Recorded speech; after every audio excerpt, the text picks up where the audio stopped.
أحب الوفاء بشتى الصور، أحب الوفي الأمين الأغر، فأهل الوفاء. السلام عليكم ورحمة الله وبركاته. إن الحمد لله نحمده ونستعينه ونستغفره ونؤمن به ونتوكل عليه. أشهد أن لا إله إلا الله وحده لا شريك له، وأشهد أن محمدًا عبده ورسوله. أما بعد، محترم ناظرین، اللہ سبحانہ و تعالیٰ کا بے پناہ فضل و کرم ہے کہ اس نے ہمیں رمضان المبارک کا بابرکت مہینہ نصیب فرمایا اور ہمیں اس مہینے میں نیک اعمال کر کے اپنے گناہوں کی بخشش کروانے کا سنہرا موقع عنایت فرمایا۔ رمضان المبارک میں کیے جانے والے اعمال بہت سارے ہیں جن کی فضیلت قرآن و سنت میں وارد ہے۔ انہی اعمال میں سے ایک عمل صلہ رحمی ہے، جس کے متعلق رسول اکرم صلی اللہ علیہ وسلم فرماتے ہیں: من احب ان یبسط له فی رزقہ وان ينسأ له فی اثرہ فلیصل رحمہ۔ بخاری کی مشہور حدیث ہے، ابو ہریرہ رضی اللہ عنہ راوی حدیث ہیں، فرماتے ہیں کہ جو شخص پسند کرتا ہے کہ اللہ سبحانہ و تعالیٰ اس کی زندگی کو بابرکت بنائے، اس کی عمر دراز ہو اور اس کے مال میں فراوانی ہو، تو اسے چاہیے کہ وہ صلہ رحمی کرے، اپنے والدین کے ساتھ اچھا برتاؤ کرے اور اپنے رشتہ داروں کے ساتھ حسن سلوک سے پیش آئے، ضرورت پڑنے پر ان کی مالی امداد بھی کرے اور ان کی ضرورتوں کو پورا کرنے کی کوشش بھی کرے،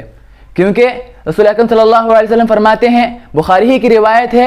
عبداللہ بن عمر رضی اللہ عنہما اس حدیث کے راوی ہیں: المسلم اخو المسلم، مسلمان کا بھائی ہوتا ہے، لا یظلمہ ولا یسلمہ، نہ تو اسے نقصان پہنچاتا ہے اور نہ ہی اسے دشمن کے حوالے کرتا ہے۔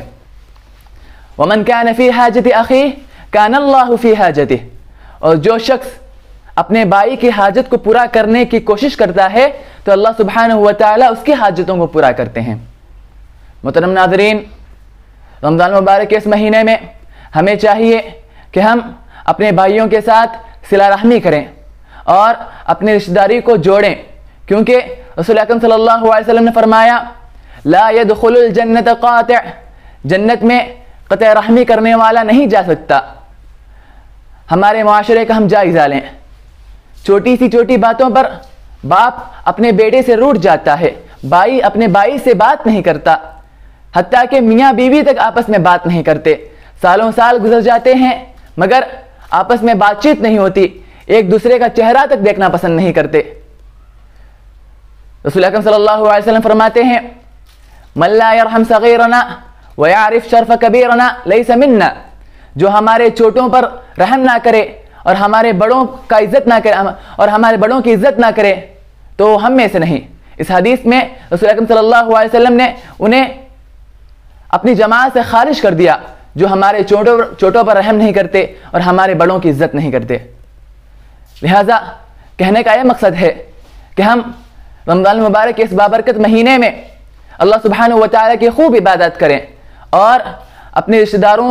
سے صلہ رحمی کریں، جن لوگوں سے ہم نے رشتے ناطے توڑ دیے ہیں، جن سے ہم نے بات چیت کرنا بند کر دیا ہے، ان سے ہم دوبارہ اپنے تعلقات کو استوار کریں